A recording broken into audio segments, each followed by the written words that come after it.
Welcome to Frameworks. This is a place for coaches who want more than just reps and sets. We dig into principles, philosophy, and stories that help you coach with clarity, design with purpose, and to keep chasing mastery. Today's episode is personal because this is a trap that I've definitely fallen into myself. And we're talking about the myth of the do-it-all coach. The coach who programs for a full roster of clients, runs the business, manages the team, replies to every single message and email, posts daily content, wears every hat, and still feels like it's never enough. In this episode, I'm gonna break down the real reason coaches try to do it all, why overfunctioning comes from insecurity and not a place of excellence, how to build boundaries, clarity, and systems that actually support your calling, and what I had to unlearn in order to coach with focus and to lead with purpose. If you've ever felt like you're doing everything, but you're going nowhere, this episode is for you, so let's get into it. So this is a really important episode, in my opinion. I've just seen so many coaches burn out. And at the foundation of burnout with all of these coaches, or at least with most of them, is this concept of overreaching. And we know this as coaches. What does overreaching mean in training, right? It's like when we give a client, a certain amount of volume or a certain amount of intensity, and the goal is to compensate for that volume and intensity. But what do we give them? We give them deloads. We give them, ebb and flows in terms of, intensification, accumulation, deload, pre-comp, competition phase, all those things. But we don't really get those in life, or a lot of people, coaches specifically, don't give themselves deloads. You're not going 4 weeks doing it all hard and then taking a week deload off, because in reality, a lot of business just doesn't work that way. You can't take a week off. So the point of this episode is to kind of wrestle with this idea of what does it mean to do just enough? What does it mean to do too much? And the goal of this episode is definitely not to say do less and make more money and have more impact and, only worry about fulfillment, because it's a balance, right? Like we're going to have to do things that we don't want to do sometimes to see success, or we're going to have to kind of suffer through some things to actually reach our way to success sometimes. So please don't take this episode as me saying that nothing should ever be hard. I actually think there's a lot of growth that comes from, that suffering and working through those hard times. But what I'm proposing is that shouldn't be the extent of your entire coaching practice. So what I want to talk about today is really balancing that. What does that look like? What are some signs? What are some solutions? And just to make it really clear that real impact does not come from doing more. It comes from doing more beneficial things with more clarity and more impact. So at the end of the day, we just need to understand what moves us forward and what does not. Framework number 1 is insecurity masquerading as work ethic. So most coaches confuse presence with performance. As long as I'm there, as long as I'm doing the work, that I'm definitely moving forward. Or maybe I should replace the work with just some work. So as long as I'm busy, that means that something good will happen because I'm just doing a bunch of things. The lie sounds really noble.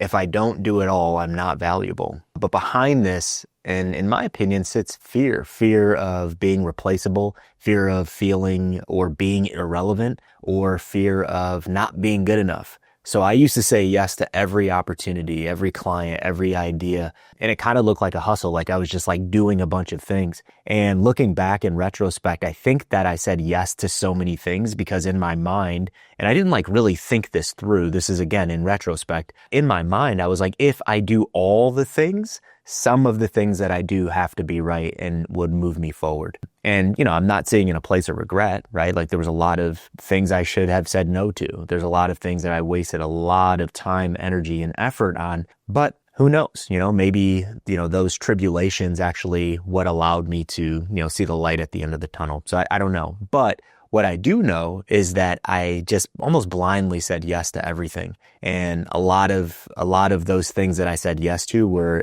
definitely a huge waste of time. And I think that was coming from a place of insecurity. Okay. So when your worth is tied to output, you'll never feel finished. You'll never feel fulfilled. Okay. So when, we're just trying to fill up our calendar, or if the goal is to look at our Google Cal online and to be like, oh, if I have a space here, it means that I'm not working hard enough. I'm not hustling long enough. So here, I just want us to just think about what our priorities, and we'll get into this in the next couple frameworks, but think about what our priorities, what is important, what are drivers. Okay, what are drivers and what are distractions? And, we'll hit this in the application piece, but it's so important to just look at the things that you do. So if you're a calendar person, look at your calendar. If you're a to-do person, look at your to-do list and really identify what are drivers, what are the things that are actually moving me forward and getting me closer to my goal, and what are distractors.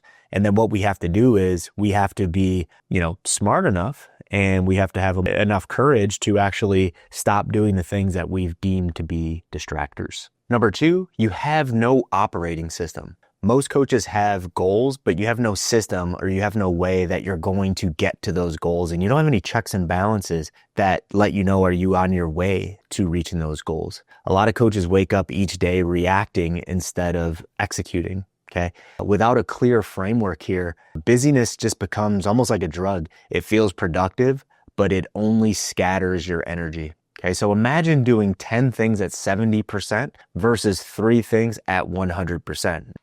When I say that, we have to look at, how beneficial is that 30% increment on those 3 things that were done.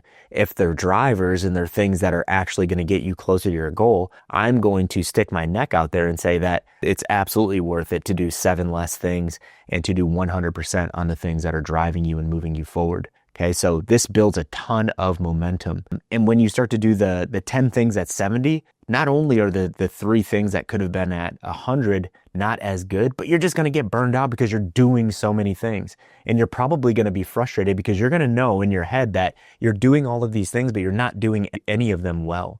Okay, so a principle to take away from here is a coach without an operating system just defaults to chaos. The goal is to move away from chaos and to create some order. Okay, so define your job, your rhythm, and your non-negotiables. So we're calling those drivers. Then let the rest just fall away. Say no to the things that are distractions to you. Number 3, maybe you find your identity in chaos. I think this is where I sat. Okay, so when I talked about saying yes to all those things, I think there was something like noble in my own head of just being really busy and doing a lot of things. Some coaches build their identity around being the one who just like holds it all together. I can handle this, I can handle that, I can handle that. They're doing those 10 things at 70%, and they're patting themselves on the back because they're doing so many things, but they're not stopping and thinking like, man, I'm doing things at a C grade, right? A 70% would be a C grade. Okay. Instead of I'm just doing excellent work. Okay. Chaos does not make you indispensable. It makes you unsustainable. So just like we talk about in fitness, we should have sustainable fitness practices. And why? Why do you tell your clients that? So they can continue to practice those things over a long period of time. So if you're in your own profession, in your own practice, if it's chaos and unsustainable, that's going to lead us to, logically, you're not going to be doing this very long. So when I talked about at the top of the episode, burnout and so many coaches just quitting because they just can't handle it anymore, we need to practice what we preach, okay? We need to practice what we preach from a sustainability standpoint.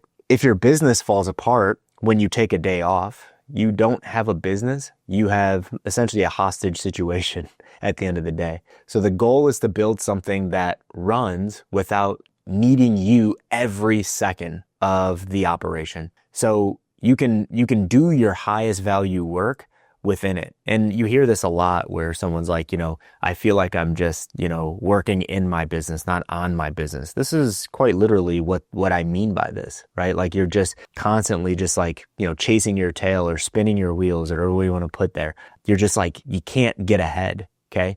It's probably because you're just saying yes to too many things, or maybe you're just doing too many things that actually have no impact in your business and in your practice. And it's very, very challenging, but sometimes we just got to cut that stuff out, right? We have to understand what doesn't actually matter. Let's just stop doing it and focus on the things that do. And this might surprise you, but very few things really matter. And I don't mean that like an emo way, like I'm saying like nothing in life matters. I just mean like when we start talking about executing a task, there's probably, 2 to 5 things that need to be done really, really well to execute that task really, really well. There's probably not like 20 or 25.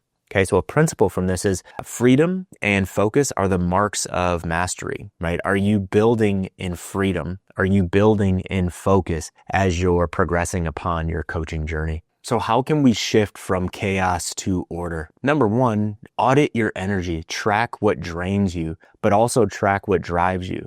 again, bringing this back to coach speak, think about when we speak to our clients and we ask questions like, what exercises do you really enjoy doing? Or what do you really enjoy doing in the gym versus what do you just dread? What do you not want to do in the gym? And then if our client tells us that, we're probably going to try to meet them where they are and like give them some things that they enjoy. And we do that not just to pander, but we do that because we know that it's going to give them energy. Okay. They're going to look forward to it. If they look forward to it, they're more likely to execute it. They're more likely to do it. Okay. Let's do that in our lives as well. Let's look at what drains us versus what drives us. And that's going to tell you a lot. So audit your energy, look at it. There's no to do after that. But I think it's just really interesting from an awareness standpoint to understand what drives versus drains. And if you're a coach and you're like, well, what drains me is, having conversations with clients, writing training programs, coaching on the floor. So like, then maybe coaching isn't the right thing for you. But if you're like,